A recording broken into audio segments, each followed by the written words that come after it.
Hey everybody, in today's video we're going to be talking about autofocus.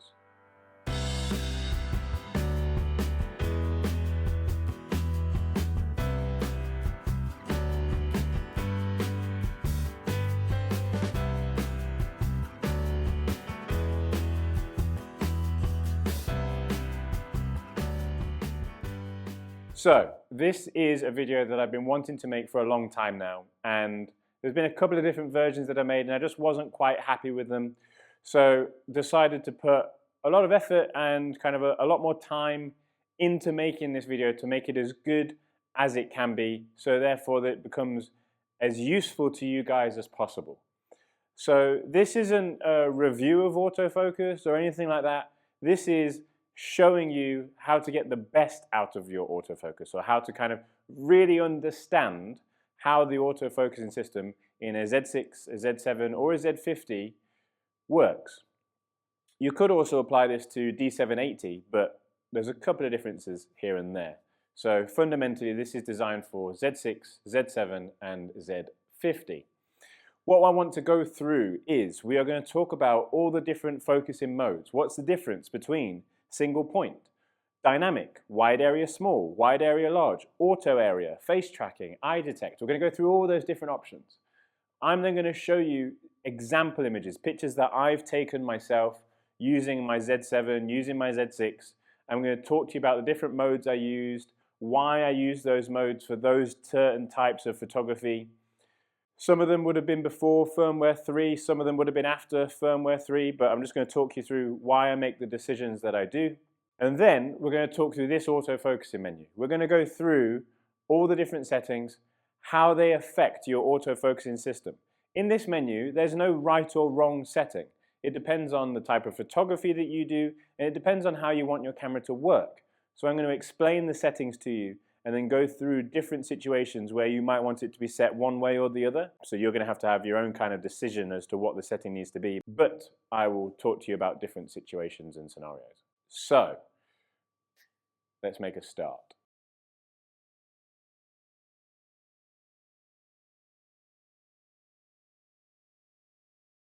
So first of all, what I want to talk about are the different modes. So in your camera, when you're shooting still images, the options you have for different focusing modes are AFS, AFC and manual focus. So AFS, first of all, your camera will focus once. If the subject moves or if you move, generally it might be out of focus because the camera's not going to refocus, it's not going to follow or track a moving subject. Generally speaking, AFS is for landscape, architecture, interiors, macro, still life type stuff, situations where you are in control of the subject, it's not going to move, your camera's not going to move, you might be on a tripod, all that type of stuff. When it comes to AFC, AFC obviously stands for autofocus continuous. The camera in this mode will continuously autofocus. This is extremely useful, almost a necessity for wildlife, sports, family, kind of kids running around, whatever it is. If you're not in control of it, if it's running around, if it's moving, if you want your camera to continuously focus, you generally need to be in AFC. There are a lot of photographers that will leave their camera in AFC all the time because effectively it will only autofocus if you're asking the camera to. So if you're not pushing the half press on the shutter button, or if you're not pushing the AF on button, then AF continuous will just stop autofocusing. So you do have to still tell the camera to autofocus. You then have manual focus, and this is very self-explanatory. You either turn the lens into manual focus or the camera into manual focus, and you manually focus with the ring forward and back if you want to choose the focus yourself. There is also another mode that's available to you, but this is only available when you're in video, and that would be called AFF. So when you choose AFF, you're in a situation where the camera will focus full time, and that's what it stands for, autofocus full time. The camera is going to keep focusing no matter what you're doing. It doesn't matter if you're pushing a button or not, you don't have to have any contact with the camera. So right now I'm recording myself in AFF because I obviously can't go and hold the shutter button, or I can't go and hold the AF on button. But for stills, these are your main options. So I hope you understand the difference between AFS and AFC and manual focus, because that's the easy bit. So we're now going to go into some of the more harder, detailed portions of the autofocus.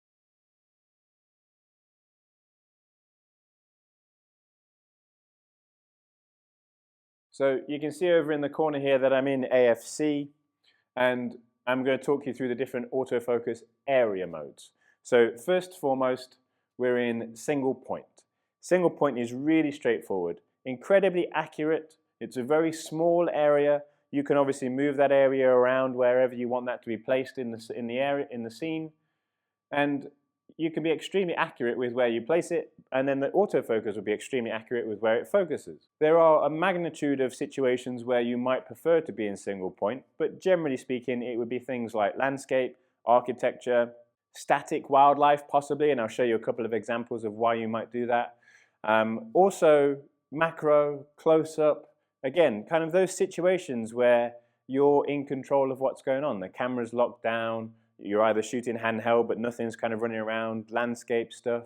You're just in control of what's going on. There's nothing really energetic or exciting going on. Groups of people, one of the big questions I always get asked is, what autofocusing mode do you use for groups of people? You could just use single point. Remember, you focus on somebody in the group, and to make sure you get the whole group in focus, that's not your autofocusing system, that's your depth of field. There's a very big difference between your autofocusing system and your depth of field from your aperture setting. So keep that in mind. So, single point. For me, all my landscape stuff is shot using single point.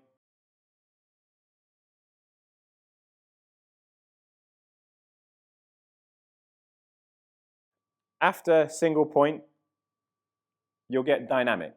Now, dynamic is only available when you're in AFC. So if you're following along on this video and you can't find dynamic, it's probably because you're in AFS, not in AFC. So make sure that's correct. So when it comes to the AF area dynamic, we have a single point in the middle, and then we have these wonderful dots around the outside. This dynamic mode is very similar to the dynamic modes that you'd find in Nikon DSLRs. So if we looked at a D850, for example, you'd have D9, D25, D72, D153. So similar to those. In terms of its area, this is similar to kind of the area that you would have experienced with D25 on a D500 or D25 on a D850. And how this system works is the square in the middle is still your main active point. So wherever you place that square in the middle is effectively going to be a movable single point almost. The dots around the outside are there for assistance. Now what that means is if I was following a moving subject and that moving subject started to move out of that single point, or if I was panning or tracking and that single point wasn't quite on the subject, these dots around the outside are going to assist. They're going to keep that subject in focus, but only to a certain degree.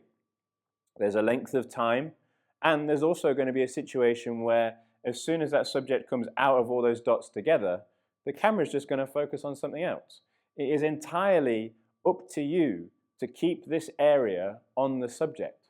And realistically, if it's over a longer period of time, it's all about keeping that central square on the subject.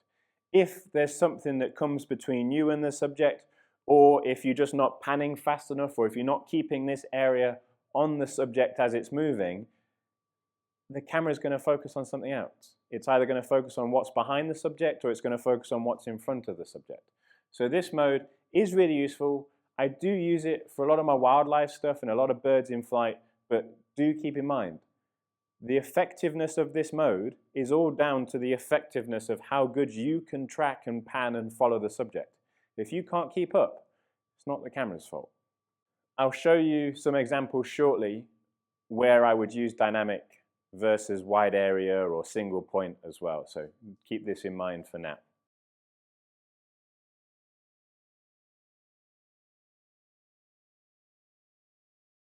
So after dynamic, we then have wide area small. The easiest way for me to describe wide area small is like it's a larger single point. However, it does have, if you could imagine, use a bit of imagination here, it does have multiple points inside that square. So you can't see them, but if you could imagine that you had individual single points in that square and they were all firing off, trying to focus on whatever you want in that square. Key thing to keep in mind, if the subject is in that square with something else, you have no control over which one of those subjects it chooses. Wide area small works really well. If you have a very standout subject in the shot, it's not going to focus on something else. But if you had an example of a bird in a tree, there might be a twig that fits into this same square as the bird. You have no control over what the camera is going to focus on because technically they're both within that same wide area. Okay? And again, the same as dynamic. If the subject is outside of that box, the camera is not going to focus on it. It is all down to you. It is all up to you to keep that area on the subject as it moves. This area is not going to move itself. I do use wide area small for birds in flight, wildlife. It is useful, but as I say, it relies on your ability to keep that on the subject. As soon as that goes off the subject or something comes between you and your subject, it's going to focus on something else. That's what it's designed to do.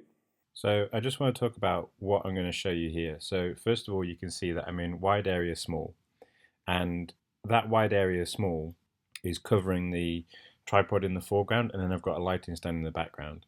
So you can see that the wide area small is pulling focus to the foreground. I can move it to the background but by physically moving the camera. When I move to dynamic, the square in the middle of dynamic is the main active point, and you can see it shifts focus to the background. If I move to wide area small, because the whole box is the active area, and because the edge of that tripod is just inside that wide area small area, you can see it's pulling focus back forwards.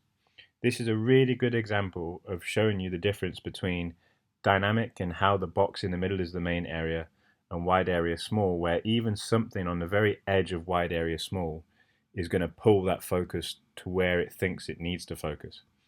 In wide area small, I can't tell the box to focus in the background without moving the camera.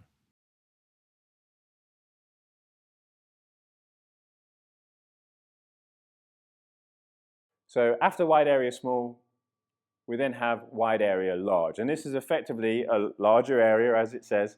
And again, imagine that you've got individual little squares or individual little focusing points inside this square that are always looking for something to focus on. That can be an advantage. It can also be a disadvantage, depending on what you're shooting.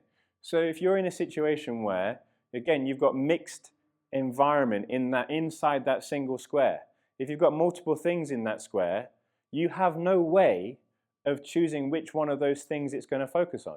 If you had a subject here and a subject here, you can't choose between those two if they're at different depths. Generally, the camera is going to choose the one that's closest to it. So keep in mind, especially when it comes to wide area large, because that area is so big, it's very easy to have the subject in that box, but then they become too small in the box. And that's a very important point. And I'll come on to that when I start showing you some examples as well. So wide area large is great for larger subjects. Elephants, trains, cars, aeroplanes, because they effectively are larger, they effectively fill the box. If this was a small bird, a woodland bird, in flight, I wouldn't be using wide area large because it's going to be a smaller subject in the entirety of the box. When it comes to those larger subjects, that's where this area is going to be more useful. And again, with wide area large, the same as dynamic and wide area small, it is up to you to keep that box on the subject. The box will not move itself. It will not follow a subject around the scene. You have to move the camera. You have to keep that box on the subject. If you don't, it's going to focus on something else. So clearly you can see here that the box is covering both subjects, but only one of them can be in focus at any one time. And to get the box to stop focusing on the foreground subject, I have to move the box away from that foreground subject. But as soon as I move the box back onto that foreground subject, it comes back into focus again.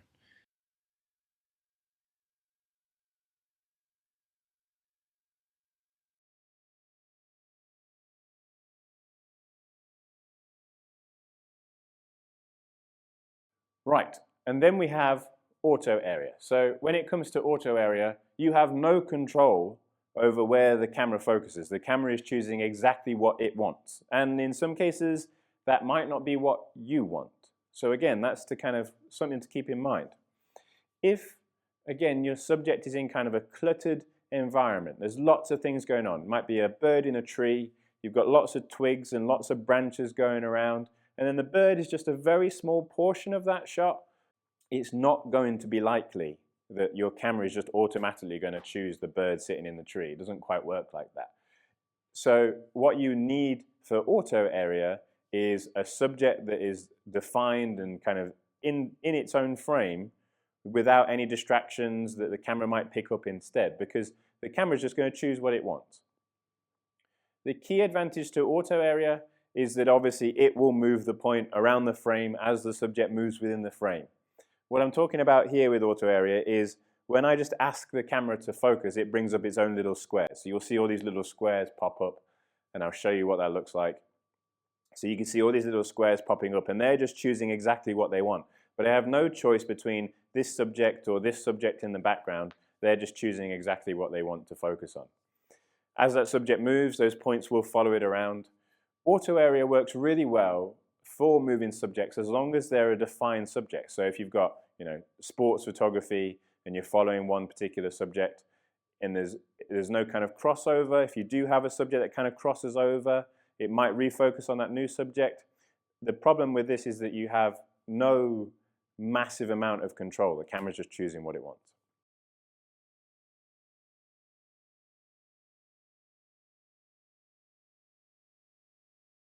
In auto area, you will have subject tracking, face tracking, and eye tracking. So when it comes to subject tracking, there's a couple of different ways you can activate this now, thanks to firmware 3.0.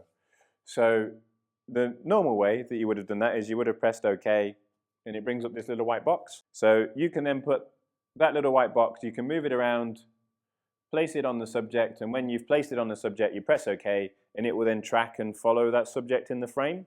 Key thing to keep in mind is that this has changed slightly since firmware 3.0. So there's now a new situation where you don't have to move it around. You can effectively just place that in the middle, move the camera physically, place it on the subject, press AF on, and then it will follow that subject. And then when you let go of AF on, it will come back to the middle. And I'll show you that. I'll show you a quick video about how that works as well.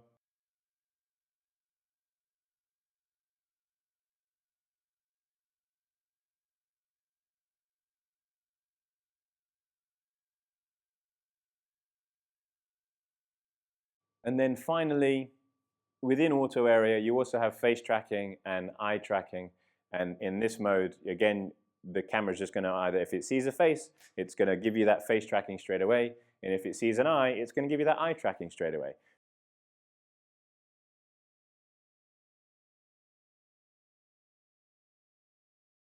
The one mode that we haven't talked about, you have to be in AFS to access that. And this is called pinpoint. And you'll notice that pinpoint is about 4 times smaller than a normal autofocusing single point. A couple of things about pinpoint, because loads of people get really confused by this. So, only available in AFS, you cannot use it in AFC. It is extremely accurate. It's very accurate autofocusing. It is slow, but that's why you can't use it in AF continuous. When you are using pinpoint, it will not use phase detection autofocus. It will only use contrast detect autofocus. Pinpoint is not suitable for moving subjects, anything that kind of is going to move slightly. This is for situations where everything is really locked down if you're on a tripod. So we're talking about landscape, we're talking about architecture, we're talking about macro. Really small subjects in their environment where you need to be incredibly accurate with where the autofocusing sits. Those of you that do macro photography, pinpoint allows you to choose individual diamonds in a piece of jewelry, for example. It is not for normal everyday photography. It's slow, but incredibly accurate. So pinpoint has its place and it's very useful for a very select portion of photography, but is not for every day.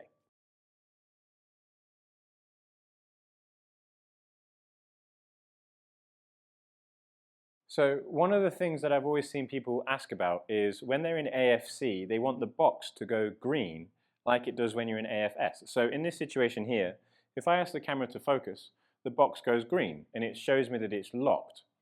And now obviously if I take that back out of focus and ask that to focus again, the box goes green. Now if I change the camera to AFC and ask the camera to do the same thing, the box will not go green. And there's a lot of people that ask that, why doesn't it go green? Why isn't it showing me that it locks? Because you're in AFC, and the camera is continuously focusing, you're in a situation where what would effectively happen is the box will always flicker from red to green. And actually, I would see that as being one of the most distracting things ever. I actually have a really quick example of what that would look like if it was to go green. So I'm going to run that and show you what that would look like. But you're in a situation where it's just going to be distracting. So yes, in AFC, it does not lock green. That's not something I would want the camera to do because, as I say, I would feel like that would be distracting. You might have a different opinion, but personally, I don't want the box to go green in AFC. It only goes green when you're in AFS.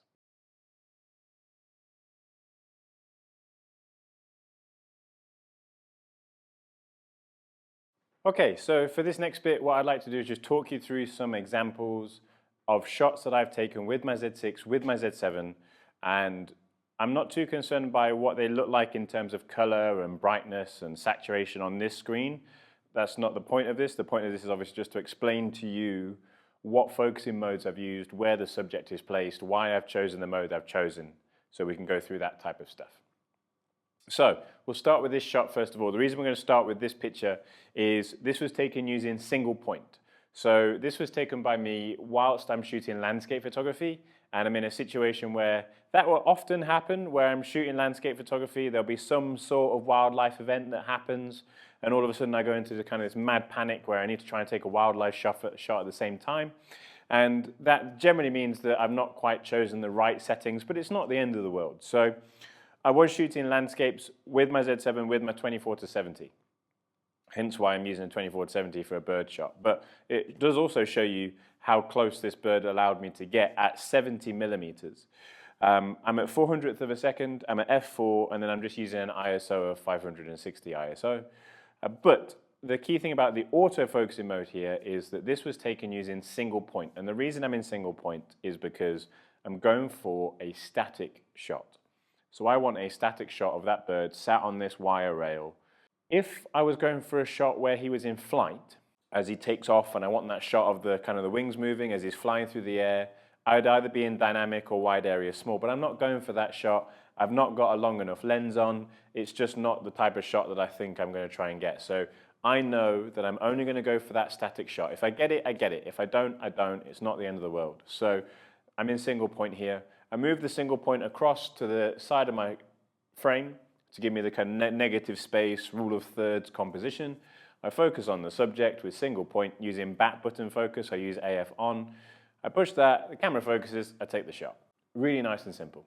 For some of the more detailed situations, I would have been using either dynamic or wide area small or some of the other modes, and we'll come on to those next.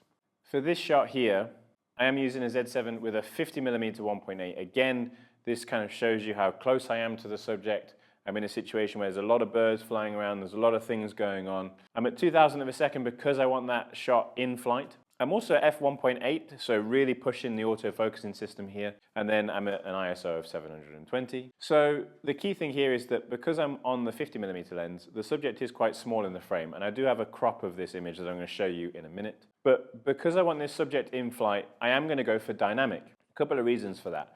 When it comes to the dynamic mode, obviously we have the smaller square in the middle. I can place that smaller square on the bird as he's flying. If I'm not quite fast enough, at moving the camera to keep it on the subject, those points around the outside are going to help me. If I was in wide area small or wide area large, because then the whole square or the whole point starts to look at the whole situation, that bird might actually be too small in that wide area, especially wide area large. If we had that larger square, this bird's just going to be too small in that square, and you guessed it, it's going to focus on the vegetation in the background. So for this shot, I've shot it in dynamic, and this is a crop of that image, so I've cropped right in to make him bigger in the frame, using the advantage that I have of megapixels because it's taken on a Z7, but also using the advantage of that 50mm 1.8 because of how sharp that 50mm 1.8 is, even when shooting at 1.8. Gives me a lovely depth of field, nice subject separation, eyes, beaks are all nice and sharp. A little bit of movement in the wings, but in terms of focus, dynamic mode, keeping that middle square and the dynamic area on the subject means that I get a wonderfully in-sharp, in-focus picture. This is also a situation where I would go to dynamic over wide area small. And I often switch between both of those modes. They're kind of my most used modes realistically. But I want to try and explain to you why I chose dynamic versus choosing wide area small in this instance. So with this shot, there's a lot going on. First of all, we've kind of got the reeds in the foreground that the bird sat on. We've also then got a lot of cobwebs kind of joining a lot of those reeds together. We've got a bit of grass kind of growing up. There's a lot of stuff that's in the way that the camera might just want to focus on instead. So this is taken in dynamic. It means that I can purposefully use the middle box of the dynamic area to choose exactly where I want the camera to focus. So I can place that middle box in my viewfinder. I can move it around and place it just on the neck in between kind of where that reed is and also where the cobweb is as well. If I was in wide area small, even wide area small, in that shaped box, it's generally going to either choose this middle stem here or it's going to choose either the back side of the bird because I don't have a preference or the control to tell wide area small where it focuses. Anything inside that box is fair game. Okay, so this is why I would use dynamic instead of wide area small for this particular shot. Don't get too concerned about how fast my shutter speed is. My shutter speed is this fast because to the left-hand side I was shooting kingfishers with my Z7. This is just, I noticed this guy out the corner of my eye, so I panned around and I took the shot, and I just didn't have the chance to change my shutter speed, so that's why my shutter speed is so high. I'm at 5.6 because I'm obviously using the 200 to 500 and then ISO 720. Okay, so for this shot is taken with dynamic. A couple of reasons why I've chose dynamic. It could have realistically also been taken with wide area small, but I'll talk about why I've chosen dynamic over wide area small. So I'm using my Z7. I've got the 500mm 5.6. I'm at 2.5 thousandth of a second. Bird in flight. I need to make sure my shutter speed is fast enough. I'm at f5.6 because the lens is at an f5.6. And then I'm also shooting at an ISO of 180. So I'm using dynamic, again, because it gives me that control of the square in the middle. I can choose that smaller area. The dots around the outside are there to help me, but the main square, again, is just telling the camera where I want it to focus. So I can place that middle square around the neck or kind of breast or head area of the bird in flight. And as that bird's flying, I can then keep that area by panning and moving that area on the subject. So as he's flying across, I'm just moving the camera with him to keep him on the subject. Therefore, the camera keeps it in focus. If I was in wide area small, I'd get generally the same result. My only issue with wide area small is that if I was to put that over the full body of the bird, what can happen is as the bird brings his wing down, because effectively anything in the box is fair game, remember, it can focus anywhere inside that box. As that wing comes down, it might actually refocus further or closer to me on the edge of the wing, meaning that I don't get that kind of eye and the head nice and sharp. Whereas in dynamic, because I have the smaller square in the middle, I can keep that smaller square exactly at the point of focus where I want it to be on the neck, on the head of the subject. Obviously, the effectiveness of this does depend on how good you are at panning and tracking and following a moving subject. There is going to be the fact that if you just can't keep that smaller square in dynamic, or if you can't keep the dynamic area on the moving subject, the camera is going to do what it thinks is correct by just focusing on what you're pointing at instead. So it can't entirely compensate for you not being able to kind of keep that point on the subject, if that makes sense. It's all down to you and how you manage and pan and track as you follow a subject in flight. So for this shot here, I'm in a situation where I need to be incredibly accurate with my autofocus. I don't want to be in a situation where it either front focuses, so it might focus on this patch of grass here, or it chooses something else other than the bird. And this is another example of why I would use dynamic over wide area small. So if I was in wide area small or large, the same thing would happen. You've got that big box area, or wide area small, you've got that box area around the subject. The camera's then got free rein to choose whatever it wants inside that box. And if the edge of the box or the bottom of the box comes down here, as I mentioned, it likes to focus on things that are closer to it. It might focus towards the bottom here. It's not going to see that bird and then refocus on that. It doesn't know that this is the subject that I want. Whereas with dynamic, I can put that smaller square on the bird itself. The camera keeps that area in focus. If he does take off, if he does go into flight, I'm then in a situation where I need to pan. I need to follow that subject to keep it in focus. But with this situation here, this is a prime example of why I would use dynamic and why I would not use wide area large or wide area small for this particular situation. I also wouldn't use auto area because in auto area, the camera just is going to look at everything. And it might go, oh, this is a really nice piece of grass. I'm going to focus on this grass. So in this situation, I want to be as accurate as possible. I'm going to tell the camera where I want it to focus by using dynamic, moving it across my frame, putting it on the subject, focusing it, taking the shot, using back button focus, AF on. I push the AF on button, the camera focuses. I take multiple frames, and the camera just keeps that subject in focus. And again, if I move the camera, if that dynamic mode moves, it's obviously going to refocus on what it's moved to. Or if the subject moves and I don't move with it, the camera's just going to refocus on what's there instead of the subject. These shots that I'm going to take you through next are going to be shot with wide area small. The reason I've chose wide area small here is because these subjects are very erratic and there's not going to be a kind of distinct area that I want to always just focus on as long as the bird's in focus in general. Bearing in mind my aperture's at f5.6, then I'm happy with that. So for this shot in particular, wide area small, I make sure the bird is inside that box. The camera then, it's then going to focus on what it wants inside that box. So I make sure that bird sticks in my wide area small box. And I've then got kind of the progression as I follow this bird for the next 5 to 10 minutes of different shots. So same thing, same bird, same subject, same camera, same lens. This was taken 30 seconds away from each other. Wide area small, I still keep that bird in the box and the camera does the rest for me. When they're flying past me as they're kind of panning across, again, just wide area small. There's nothing else realistically in the frame that the camera is going to be confused by because that bird is generally kind of a medium-sized bird. It's not a small woodland bird. We're then in a situation where it fills a good chunk of that wide area small. It means the camera is going to be really accurate with where it needs to focus. So in this situation here, I've only focused on one of them, and I'm just lucky that the other bird is also in my depth of field. I'm at f5.6. And that's also the same case here. I've just focused on one of the birds, and I'm lucky that the one behind is also in my depth of field. There's no magic or trickery going on here. It's just, look, I'm using wide area small on this bird here, and it's my depth of field that's covered this second bird.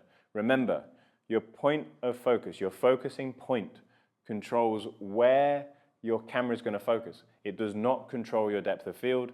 I should have effectively either been shooting at f5.6, I got away with that, but maybe I could have been at f8 to give me that larger depth of field to make sure I get both birds in focus. But for this shot, I got away with it, it worked, but I'm lucky. I embrace the fact that this is a lucky shot, that my settings might not have been quite right on a different location or a different situation. So for this shot here, I'm going back to dynamic. And the reason for that is there's a lot going on. There's a lot of stuff around the subject that the camera might focus on instead, and I definitely do not want that to happen. So I need to be accurate. Again, I'm using that small square in the dynamic mode, placing that on the subject itself, making sure the camera is not going to focus on these trees, these branches around the outside. If you can imagine, I was in wide area small. That wide area small might cover quite a large area. We're in a situation where the camera might go, oh, actually, I want to focus on this branch, or I want to focus on this tree here. So to be as accurate as possible in this difficult situation, I'm in dynamic, I use the smaller square in the middle of dynamic, place that where I want, focus it, take the shot. This is also taken on a Z7 500mm, 3,200th of a second. I am handheld, 500mm lens, Z7. It does mean that my ISO goes up to 5,000, but that's nothing for me. It doesn't really bother me at 5,000 ISO. It still works as a really nice shot, so it's not the end of the world. This shot was taken using wide area small, and I'm in a situation where, again, I'm shooting landscapes at the same time as this picture. So this is taken at sunset, hence why my ISO is so high. But I'm shooting kind of landscapes in 1 minute, and then all of a sudden, oh, there's a heron sitting over there. I want to go get that shot of that heron, and I then choose to switch to my 500mm prime. I generally carry it everywhere with me. I go to the slowest shutter speed that I kind of dare, really, when shooting handheld with birds in flight on the Z7. High-resolution cameras, they need that faster shutter speed. 14,400 ISO for this shot. But in terms of autofocus, I'm using wide area small. And the reason for that, again, there's nothing kind of interacting with the subject that the camera is going to be confused by. We're in a situation where it's very clear cut. I can put that wide area small box on the subject. Camera's going to focus. It's going to take the shot. Now, it is a static shot, so I could have gone to single point or dynamic, but I don't know when he's going to take off. If I was in single point, when he wants to fly away, I want to follow that. I want to track that subject. It just so happens that he never did, but but I was ready for it in wide area small in case he did. Okay, so for these next few shots, I'm going to talk you through some of my kingfisher shots. I mentioned I really like shooting kingfishers. I'd happily spend all my time, effort, and money shooting kingfishers if I could. This one here, really nice and simple, it's just a static shot, but he's sat on a perch, he could take off at any point. So the key thing here is that yes, I want to be accurate with my autofocus, making sure that the eye is in focus, making sure that I get nice kind of sharpness and detail, but I also want to be ready for when he does take off.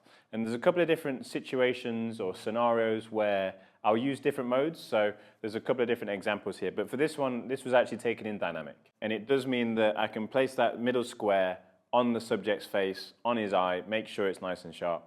But I'm also ready for when he does take off, and that's kind of reflected in my shutter speed and my aperture settings, to make sure that my shutter speed is fast enough so that when he does fly off, I can pan, I can go with him. All I need to do is I just need to make sure that that dynamic mode sticks to that subject by panning and moving the camera. It's obviously not going to move itself. When I've got a subject in flight like this will be a situation where, again, I'm using faster shutter speeds here. And I just want to make sure that kind of the area that I'm panning across or the area that I'm following the subject in is clear of other stuff. So there's no other kind of trees or anything else that the camera's going to be confused by. Eventually that bird might kind of fly out of view and I may have lost him. But for now, as he's kind of flying across my frame, I'm just panning, making sure that that dynamic area is on that subject where I want it to be, where I want it to focus. You'll also might be able to see that even at 4,000th of a second, I'm still getting motion blur in the tips of the wings because that's how fast kingfishers move their wings, especially when I'm using a Z7. This is one of my favorite shots that I've taken of kingfishers, taken with a Z7, the 500mm lens. I'm at 4,000th of a second, f5.6, and then 3,600 ISO. I have the whole progression of the bird kind of flying towards me, and I've got the whole movement of the wings up and then down again. And this is my kind of favorite because it's just as those wings tips touch together, and I think it really kind of adds to the shot. Obviously, again, making sure that the subject's in focus. Now, because of the angle that the subject is flying at me from, this is actually taken using wide area small, and again, I just need to make sure that that box just stays around the subject. There's nothing else inside that box area for the camera to be confused by, so it's just relying on that box to kind of make sure I keep that box on the subject as he's flying past. Eventually, it'll obviously fly out of my frame, or he flies too close because I'm on a 500mm lens, but this is kind of one of my favorite shots. This was taken using wide area small. As I mentioned, I do mix between the two. Also, this is just a wild bird. I am sat in a hide, but there's no planned fly path, or there's nothing like that. I've got no control over that whatsoever. It's just I'm in a hide. This is a wild bird. It's a public hide as well, so it's not like it's something that nobody could go and access. He's just going about his daily business, and it just so happened that I was there, right time, right place, right autofocusing mode, right shutter speed, and right camera and right lens. And kingfishers is something I've done for a long time. I have shot kingfishers with D850s, but this is something I'm just really happy with, and all down to just being in wide area small. I could have been in dynamic, and I'd imagine that the result would have been the same. It just comes down to which one you feel more comfortable with. There's not going to be kind of a right mode for every situation. I'm just trying to show you these different scenarios and why you might choose one mode over the other for different situations that you're shooting in.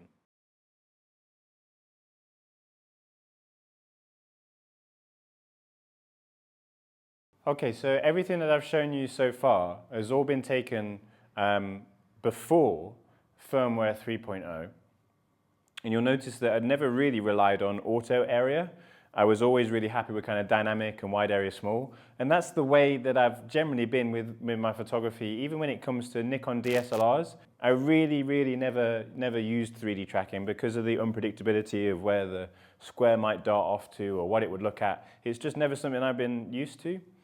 I've always just wanted to choose either 9 points or group or dynamic or wide area small, just wanted to choose my own mode. So these pictures I'm going to show you now, these have all been taken since the firmware 3.0 update.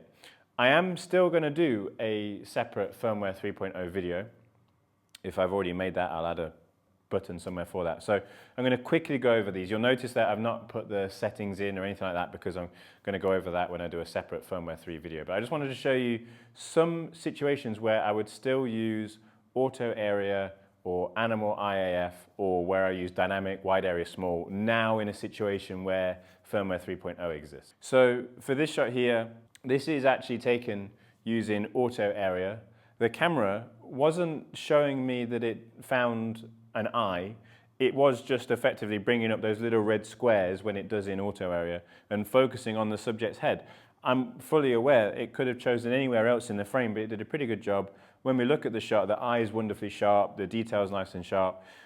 This would have been taken with a Z7 and a 180-400 at 400 millimeters, and it would have been about f4. So worked really well, but it did not specifically choose the eye, hence the eye animal AF isn't really designed for deer as such as yet, but in this instance it did not. So for this shot again, I'm just in Autoarea and I'm just letting the camera choose what it wants. Again, it could have chosen anywhere in the frame, but actually it brought up these little red squares. They were going across the body and they were also being picked up on the head, but it was not actively face tracking or eye tracking. Again with the 180-400 at 400 millimeters. So for this shot here, this is a very clear shot of where I would have changed my focusing mode. If I'm in Autoarea, generally the camera always likes to choose what's going to be closest to it, obviously unless it sees an eye or it sees a face. But in this instance, I didn't use animal IAF, and when I was in Autoarea, it was choosing these trees, and that's entirely what I'd expect. That's a normal thing because it's just going to choose what's closest to it. So what I did is I changed my mode back to dynamic, put the dynamic on the subject's head through the trees, focused it, took the shot, and I'm more than happy with the result that I got. So it's just understanding your focusing system, understanding those situations where you're going to choose it yourself, or in certain situations where you let the camera choose it yourself. Just depends on the shot that you're trying to take. So one of my biggest surprises was how good the Autoarea worked for birds in flight. I've always relied on either dynamic or wide area small and then panning for a bird in flight. But I decided to use some of the Autoarea stuff to see kind of what that gave me because it was new, it's firmware 3. So these are some shots of some snow buntings. These are all taken in Autoarea. As this bird here slides down the ice, the camera just does the job of keeping it in focus. I've not told it to keep the subject in focus, the camera just does that for me. Again, taken on a Z7 with the 180-400. When it comes to birds in flight, snow buntings in flight again, cameras just chose this subject for me. I've not used dynamic, I've not used wide area small. Granted, there's not a lot of the stuff that the camera might have focused on. It could have grabbed something over here, but this is what it's found, this is what it's kept in focus. So again, as this kind of snow buntings in flight. And again, worked really well when as you would expect it would, with kind of a blue background. So when the subject really stands out, Autoarea works really well. This is a situation where the camera is just going to choose the point for me and it's going to find the subject in the frame. I did not move my points down to here. The camera was in Autoarea. It just chose the points for me, found the subject, focused the shot. So as you can see, as the subject moves around the frame, the camera's just keeping that subject in focus. I'm then just firing away, making sure that there's some sort of composition going on. Done a little bit of cropping afterwards as well. And again, when it comes to my squirrels, the squirrels I took, they were all kind of just taken using Autoarea. And one of the things that I was really taken aback by is how good the Autoarea and the animal eye tracking worked with squirrels. Obviously, it's not officially meant to work with squirrels, it's just dogs and cats, but actually it worked really well. You can see here it's found the subject's eye. I've not told it where to focus, so the camera's focused that, and I took the shot, and it's just really nice and sharp, and worked really well actually. Even when the subject was small in the frame, it still did a pretty good job of finding the subject. It could have focused on a magnitude of other things in the frame, but Autoarea still did a really good job. This was a situation that really caught me off guard. This is what really kind of changed my mindset. As I mentioned, I've always been a fan of dynamic and wide area small, so that I'm in control of what's going on. But in this situation here, if you can imagine this just as an empty scene without that squirrel there, he literally popped around that corner.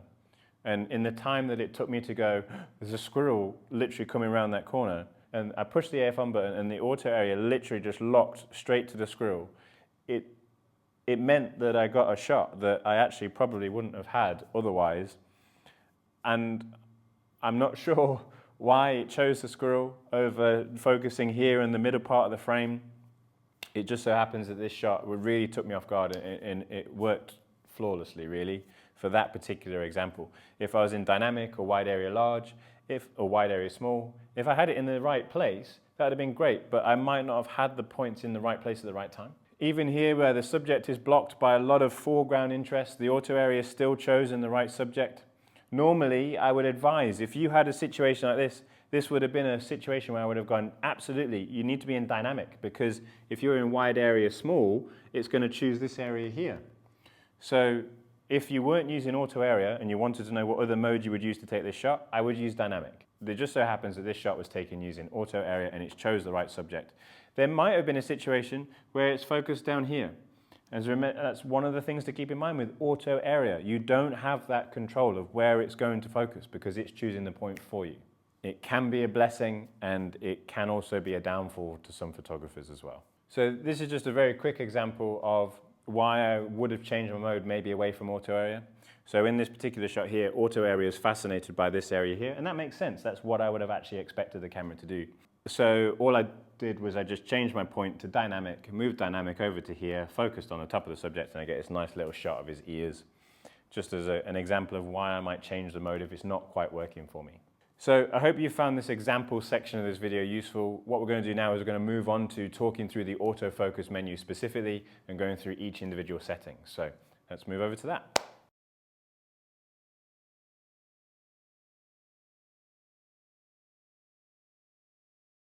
So as I mentioned, we are now going to talk through the entirety of this autofocusing menu. You can follow along if you want, but I'm going to talk through what these options should be for my photography or for certain situations.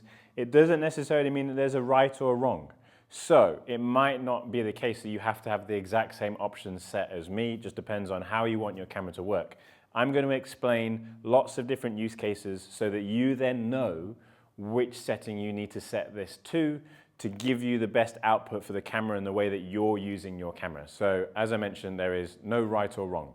So what we're going to look at first, AFC priority selection, and in here there's two options. You have release and then focus. So first of all, what this menu does, it says when you are in AFC, what takes priority? Is it you pushing the shutter button, the release button, or is it having the camera in focus? Now, there's a couple of different opinions about this online and what this should be set to. Personally, I think, and I do have this set in my camera, to release. So when it comes to having it set to release, the camera is going to fire whenever you press the shutter button. It gives you that full control that whenever you push that shutter button, the camera is going to fire and you're going to get a shot. Some of them might be out of focus, some of them might be in focus. That's not the point. The point is I am firing, it means I want to take the shot. I'm pushing that shutter button, take a picture. If I set this to focus, you're then in a situation where if the camera doesn't think it's quite in focus or can't quite see the subject, you're going to be in a situation where the camera will lock up. It won't allow you to shoot. To me, that's a problem. Granted, the exact portion of the subject that I want in focus might not be in focus, but at least I get the picture, at least I have something, at least I might have something else that's in focus that makes it worthwhile. It might be an accident, I might be lucky, I don't know. I can't have the camera telling me when it's going to shoot and when it's not going to shoot. So to me, I always just set this to release. It means I'm in control of when the camera's going to fire. Granted, obviously you only ever want shots that are in focus, but I can't have that camera locking up, because as soon as it locks up, you then go, oh, what's going on? Why isn't my camera shooting? And then you've been distracted, and then you've lost the subject, and you may have, that next two shots along may have been in focus. So that's why I have that set to release. AFS, priority selection, same thing, but generally when I'm in AFS, I've really slowed myself down. It doesn't really matter. I'm not following a moving subject. I'm not tracking a bird in flight or anything like that. So I have this set to focus, and that can be useful actually, because one of the habits I have is setting all my filters up and then forgetting to actually focus the shot, and the camera then reminds me by not allowing me to take a picture. So I do have this set to focus. So this next option is called focus tracking with lock on, and this is an option that gets incredibly confusing for some people, and loads of people think they know what it does when in fact they don't. And one of the key things to look at when it comes to this option is what it tells you when you go into this option. So obviously it says focus tracking with lock on. but the key part of this option is this part here where it says blocked shot AF response. This is what you're changing. You are changing what the camera does if the subject you're following becomes blocked, i.e. it might be a new subject, it might be something that you don't want the camera to focus on at all. It just depends on what you're doing and how you're using your camera. So if I give you a couple of examples. If I was following one specific subject and I only wanted that subject to be in focus, but I knew that there might have been another subject that might cut across the path. So it might be for sports, I'm following one player, so I'm following one player, and I know that I only want that player in focus. I'm not concerned by another player cutting across their path. That's where I can use delayed. I might be 4 or 5, because in that instance, the camera's not going to refocus, because that's technically a blocked shot. The camera's not going to refocus on that new subject. It's going to stick to the original subject, and when that subject is no longer blocked, it's going to then keep that subject in focus. So great if you know that you're just going to focus on one particular subject. Motorsport, for example, following a car around a corner, you don't want it to refocus on something else in the frame, you might want this to be set to delayed. Or if it's only one car and you don't want the other car that's going to overtake it to go in front of that subject and the camera to refocus on that new subject, if you don't want that to happen, that's where you're going to be towards delayed. When it comes to quick, this is if you're just not really concerned about a particular subject. So a really good example for me here would be if I was shooting an entire flock of birds and I wanted just one of them in focus. I didn't care which one it was. There wasn't a specific one I was interested in. I just wanted one of them in focus. I'd set this to quick, because in that instance, I might be following a bird in the flight and then another bird comes in between me and that bird, and the camera's just going to quickly refocus on the new subject. I'm more than happy for that, because one of them's in focus. I don't get this just massive out of focus bird in the middle of my frame. Obviously, if I was in a situation where I wanted one specific bird, I didn't want a tree or anything else or something that's going to come between me and my subject, and I don't want the camera to refocus, I'm going to be at delayed. But if something's going to come between me and the subject and I want the camera to refocus on that something, I'm going to be set to quick. That is what this option does. If you have no idea what I've just said, and none of that made sense to you, and it doesn't affect your photography type, leave it on 3. But if you can think of a situation where you would need delayed or quick based on what I've just explained, that's where you would need to change it. Realistically, I don't change this a lot. I do not go out of my way to change this option. If I know the type or generic kind of photography I'm going to do on that day, I might change it in the morning, but it's not something I regularly change throughout kind of every single hour, for example, based on what I'm doing. It's something that I might do 1 or twice a day. Next option is Autoarea face and eye detection. And first of all, in this menu, if you haven't got animal detection here, go and update your firmware, because you've not updated your camera's firmware to 3.0. Or if you're watching this kind of at a later point, to even higher firmware, who knows? So in here, obviously nice and simple, it just allows you to turn the camera into a particular mode. Do you want face and eye detection? Do you want just face detection? Or do you want animal face and eye detection? Or if you're just not a fan of people or eyes or animals, you could just turn everything off. If you turn everything off, in Autoarea, it's always just going to then show you those small squares. It's not going to show you eyes, faces, tracking, that type of stuff. So it just depends on how you want your camera to be set up. This next option is called focus points used. The key thing to keep in mind here is this is the number of points that are selectable to you.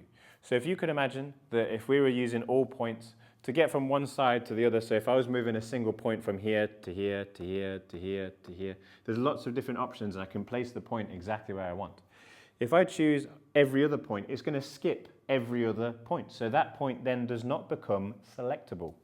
And you know that the subject is going to be smack bang in between 2 points that you can select. So generally I always set this to all points, because then it gives me the easiest, most accurate movability of my focusing points. This one's nice and simple. Store points by orientation.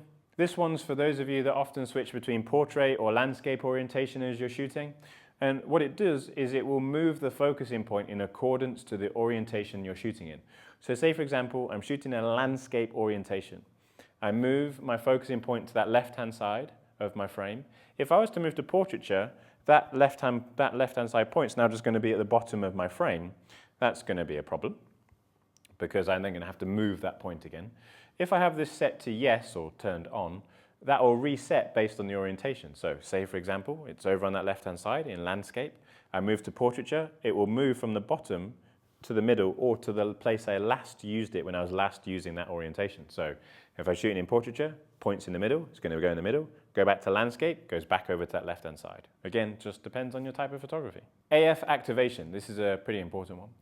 So this determines how the camera activates its autofocus. So out of the box, this will be set to shutter/AF on, and you're in a situation where both the shutter button, when you half press it, will autofocus the camera, and when you push the AF on button on the back of the camera, will also autofocus the camera.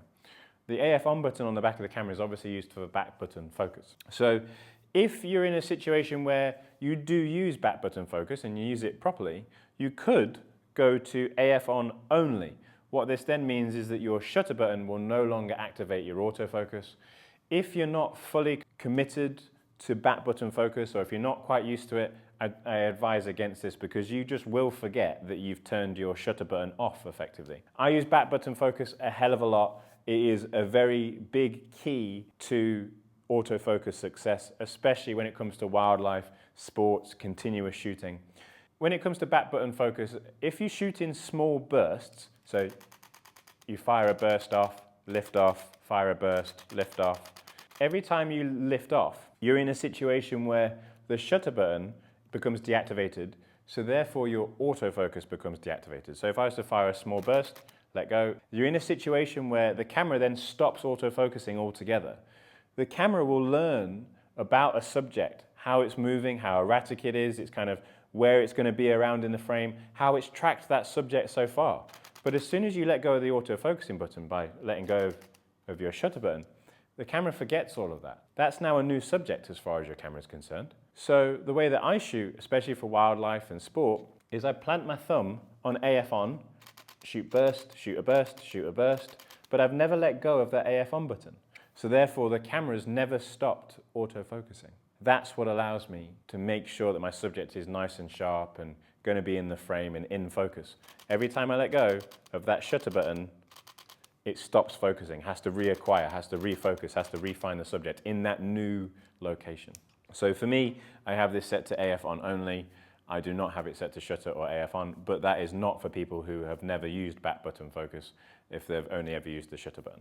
So this next option is limit AF area mode, and you might say to yourself, well, I'm never going to use pinpoint, I'm never going to use wide area large, I'm never going to use auto area. So you can untick these and they will then not appear in your camera's menu. So you can quickly, say for example, if you knew that you were only going to use dynamic or wide area small, you can quickly transfer between those two modes. Or if I unticked wide area small and ticked auto area, I could then quickly transfer between dynamic and auto area and it would skip those two in the middle. So this just allows you to customize the menu in the way that you want it to be in your camera. Next option is focus point wraparound, and I would always have this set to wrap. What this allows you to do is, say for example your point's over on that left hand side and you need it to quickly be on the right hand side, you press left, it will wrap around and appear on the right if you've got top to bottom and the point's right at the top and you need it to be at the bottom. So you move your point right to the top and you need to be at the bottom, all of a sudden you press up, it will wrap around and appear at the bottom. So it allows your focusing points to wrap around from left to right, top to bottom. Makes it easier for you to move them around on the frame effectively. You then have focus point options. You have manual focusing mode and then dynamic area AF assist. I'd have both of these on. Manual focusing mode is an AF assist that's separate from focus peaking and things like that. And it makes sense to have that on. And then dynamic AF area assist, I don't even know why this is an option to be honest, but if you turn this off, it will turn the dots off around dynamic area. I can't think of a reason why people might want to do that, but I would always leave that on in general. Low light AF, I would always have on. This is a mode that you can have turned on and it will only activate when it needs to activate.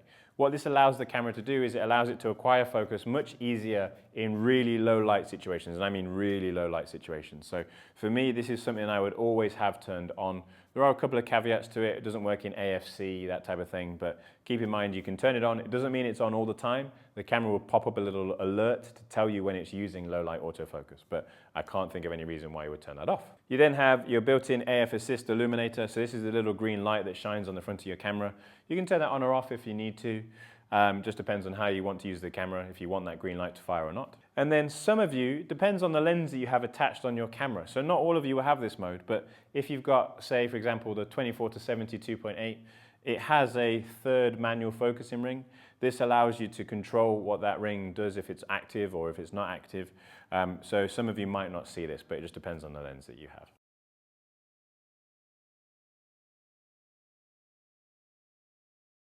So I just want to talk about a couple of other settings that are really important to autofocus actually, but they're not actually in the autofocusing menu. So what we're going to do is we're going to go to Shooting and Display, and we're going to go to Apply Settings to Live View. Now, a lot of you may have already heard about this setting. I generally have this setting turned off. Apply Settings to Live View is what it says it is. It shows you your exposure through the rear screen or through the viewfinder. And I get that that is one of the biggest parts of having a mirrorless camera. Everybody talks about, oh, you see what you get. You know, you can see the exposure as you take the shot. But in this situation, I do have it off because the exposure that your camera is taking can affect your autofocusing performance. As the camera is trying to show you that a scene is brighter or darker, the camera will then suffer in terms of autofocusing performance because it's trying to autofocus on the scene that the camera is showing you. If that scene is really dark, the camera's just not going to focus. If that scene is really bright, the camera's just not going to focus because there's no detail, there's no contrast there. So irregardless of what my camera settings are, I want my camera to focus. I know that I can control my shutter speed, my aperture, my ISO, and I'm happy with the exposure that I get out of the camera. I shoot RAW, so if I do need to change it a little bit later on, I can do. But I don't need the camera to show me the exposure in the back of the camera. So I have this mode turned off, and that's going to be really controversial to a lot of you, and I get that. But it does improve autofocus, 100%. It will improve your autofocus performance because the camera isn't always trying to deal with showing you the exposure as either being too bright or too dark or whatever's going on. It just shows you the scene in front of you. It doesn't have to deal with the exposing for the shutter speed, aperture until it takes the shot. It means it can literally focus on autofocus, and it just makes your autofocus performance better. Also, when it comes to autofocus in video, what you're going to need to do is you're going to need to scroll down to Movie at the bottom, and then you will see two options. You will see AF speed and AF tracking sensitivity. So these will affect how your video is going to pull focus or move focus from forward to back or follow a subject when it's recording video. And generally speaking, for all of my videos, or the way that I have my camera set up, is that I have my AF speed set to faster, and I have my tracking sensitivity set to high. So we've got +5, and also you have always assigned down here as well. So +5, always, and then for tracking sensitivity, I have this set to 1 for high sensitivity. That's generally how I record all of my videos that are on YouTube and how I transition from kind of front to back and all that type of stuff. But obviously this has an effect on how your camera is going to pull focus and how it's going to look in a video. So if you want it to be slower and smoother, this is where you change that. It just comes down to what you want the video autofocusing to look like. It's down to your own interpretation of how quickly you want the video to move from point A to point B. Right, well, I do hope that you found this video useful. I put a lot of effort into kind of putting this together and in making it as useful as possible. I hope that it's helped some of you out there understanding the autofocusing system in kind of your Z6, your Z7, your Z50. If you do have any questions, or if there's anything you're not sure about, or if you've got anything that's kind of specific to your photography and you're not sure what mode you should use, put them in the comments below. Try to reply to as many as I can. Thank you very much for watching as always. If you've liked this video and you kind of appreciated the effort that I've put in, please give it a like. And if you've not subscribed to the channel already, please do. There's a lot of cool stuff on the way and I wouldn't want you to miss that. So, thank you very much for watching. Goodbye.